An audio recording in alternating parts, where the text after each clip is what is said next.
Nature mantra BP sugar thyroid reversal nature మంత్రతో సాధ్యం.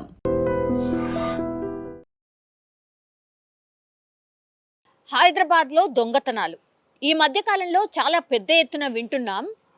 అది మామూలుగా కూడా కాదు. రద్దీ ఉన్నటువంటి ప్రాంతాల్లో ముందేమో ఈ శివారు ప్రాంతాలు ఎట్లుంటుండే అంటే అక్కడ ఒక ఇల్లు ఇక్కడ ఒక ఇల్లు అన్నట్టు ఉంటుండే. అది కాదు. ఇప్పుడు ఇళ్లకు తాళాలు ఉన్నాయా లేదా వాటిని చూసి, లేకపోతే ఇంట్లో మనుషులు ఎవరుంటున్నారు ఏంటి వాళ్ళని చూసి వీళ్ళు దొంగతనానికి పాల్పడితే వాళ్ళు డిఫెండ్ చేయగలుగుతారా అనేది ఇంకోటి. ఇట్లా రకరకాల ఫ్యాక్టర్స్ అన్నీ చూసుకొని దొంగలు రెచ్చిపోతున్నారు. ఏకంగా మలక్పేట్ అంటేనే ఎంత రద్దీగా ఉండేటటువంటి ప్రాంతమో మనకు తెలుసు. అట్లాంటి ప్రాంతంలో ఒక ఇళ్ళుని టార్గెట్ చేసుకొని దొంగతనానికి పాల్పడ్డారు. వాళ్ళు ఎవరు ఏంటి అని ట్రేస్ చేసినప్పుడు పోలీసులకు తెలిసిన విషయం ఏంటి అని అంటే ఈ నేపాలీ గ్యాంగ్లే, నేపాల్ నుంచి వచ్చినటువంటి వాళ్ళే చాలా మట్టుకి ఈ దొంగతనాల కేసులలో వాళ్ళే ఎక్కువగా పట్టుబడుతున్నారట.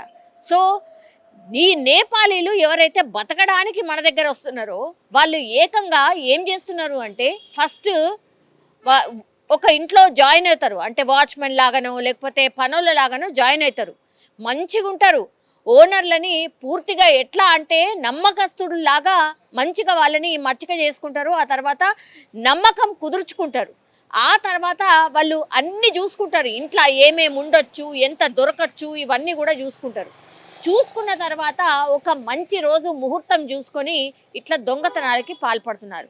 చాలా కేసెస్లో ఈ మధ్య కాలంలో హైదరాబాద్ చుట్టుపక్కల ఏ కేసు అయితే నమోదైందో ఆ కేసులన్నీ కూడా ఈ నేపాలీకి సంబంధించిన గ్యాంగులు కొన్ని తయారై ఇళ్లను టార్గెట్ చేసుకొని, అట్లాగే పెద్ద మొత్తంలో ఎక్కడైతే బంగారం కానీ నగదు కానీ నగలు కానీ దొరుకుతాయో అట్లాంటి ఇళ్లనే టార్గెట్ చేసుకొని దొంగతనాలకు పాల్పడుతున్నట్టుగా ఒక నిర్ధారణకైతే వచ్చిన సిచ్యువేషన్ అయితే కనిపిస్తోంది. ఇప్పుడు నిన్న మలక్పేటలో ఒక ఇంట్లో దొంగతనం జరిగింది. అందులో 50 లక్షల నగదు ఎత్తుకెళ్ళిండ్రు, 30 తులాల బంగారం, అట్లాగే 40 తులాల వెండి. ఇవన్నీ కూడా ఒక ఇంట్లో నుంచే తాళం వేసినటువంటి ఇంట్లో నుంచి చోరీ చేసి తీసుకుపోయిన సందర్భం.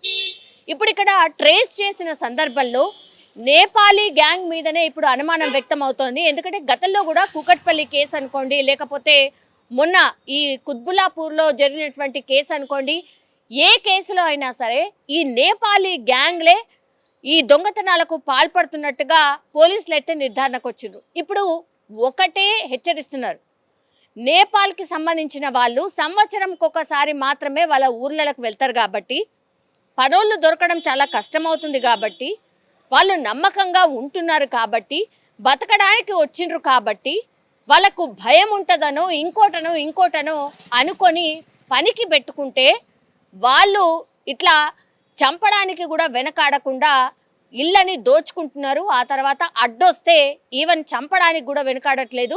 ఈ కుకట్పల్లిలో ఒక మహిళను చంపేసిండ్రు కదా, ఆ ఇన్సిడెంట్ కూడా ఇదే.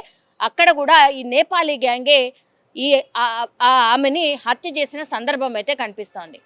ఇప్పుడు ఈ ఇన్సిడెంట్ తర్వాత మలక్పేట్లో జరిగినటువంటి దొంగతనం ఇన్సిడెంట్ తర్వాత కూడా పోలీసులు హెచ్చరికలు ఇస్తున్నారు. మీరు 3 నెలలకు ఒకసారో 4 నెలలకు ఒకసారో మనోళ్ళని పెట్టుకుంటే ఏదో ఒక సాకుతోని ఊరికి పోవడమో ఇంకోటి పోవడమో చేస్తూ ఉంటారు.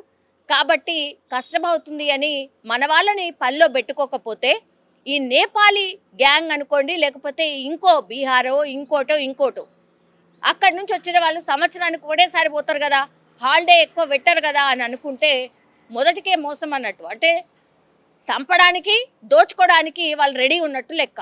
సో ఇట్లాంటి వాళ్ళు, మనకు తెలియనటువంటి వాళ్ళు, వేరే స్టేట్ నుంచి వచ్చిన వాళ్ళని పనికి పెట్టుకుంటే మాత్రం చాలా నమ్మకంగా ఉండి ఇట్లా దొంగతనాలకు పాల్పడుతున్నట్టుగా పోలీసులు అయితే ప్రాథమికంగా నిర్ధారించారు. ఇప్పుడు నేపాలీ గ్యాంగ్ ఇది ఒక గ్యాంగ్ అనుకోవాలా, లేకపోతే చాలామంది మల్టిపుల్గా డివైడ్ అయిపోయి పూర్తిగా ఈ దొంగతనాలకు పాల్పడే గ్యాంగ్ అంతా కూడా హైదరాబాద్లో ఉందా? ఇప్పుడు నెక్స్ట్ రాబోతుంది కూడా సంక్రాంతి సెలవులు. చాలామంది వారము 10 రోజుల పాటు వాళ్ళ సొంతూర్లకు వెళ్ళిపోతుంటారు, ఎస్పెషల్లీ ఏపీకి వెళ్ళిపోతుంటారు. మరి అట్లాంటప్పుడు పోలీసులు ఒక హెచ్చరిక జారీ చేస్తున్నారు. మీరు మీ ఇంటికి తాళం వేస్తూ వెళ్ళినప్పుడు దయచేసి పోలీస్ స్టేషన్లో ఒక మాట చెప్పి వెళ్ళండి.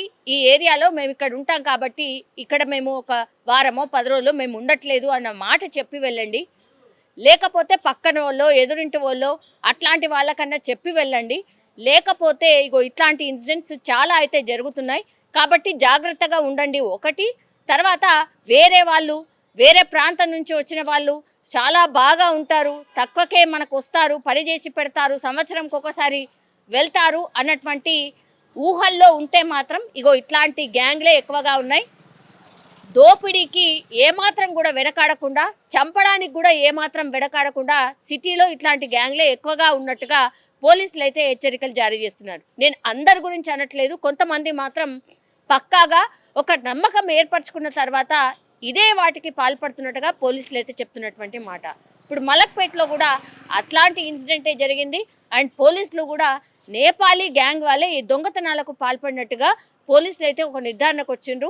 ఆ యాంగిల్లోనే సీసీ కెమెరా కావచ్చు, మిగతాది కావచ్చు అన్నీ కూడా ట్రేస్ చేస్తూ ఉన్నారు.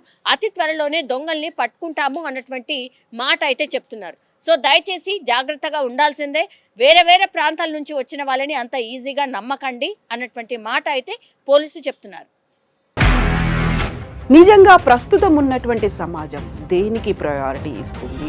ఆర్థిక సంబంధాల చుట్టూ మాత్రమే తిరుగుతోంది. మళ్ళీ ఎన్నికలంగానే చాలా విరక్తి కలుగుతున్నాం. మంచి అనిపిస్తుంది కదా, లేడీస్ కూడా ఛాలెంజింగ్ జాబ్స్ చేసినప్పుడు చాలా బాగుంటది. ట్రాఫిక్ అసిస్టెంట్స్ గా నియమించిన ట్రాన్స్జెండర్స్ అందరితో సాల్యూట్ చేయించుకుంటున్నారు. ఫుడ్ డెలివరీ ఇవ్వటానికి వెళ్ళినటువంటి డెలివరీ బాయ్ అనిల్ పై కళ్ళ ముందు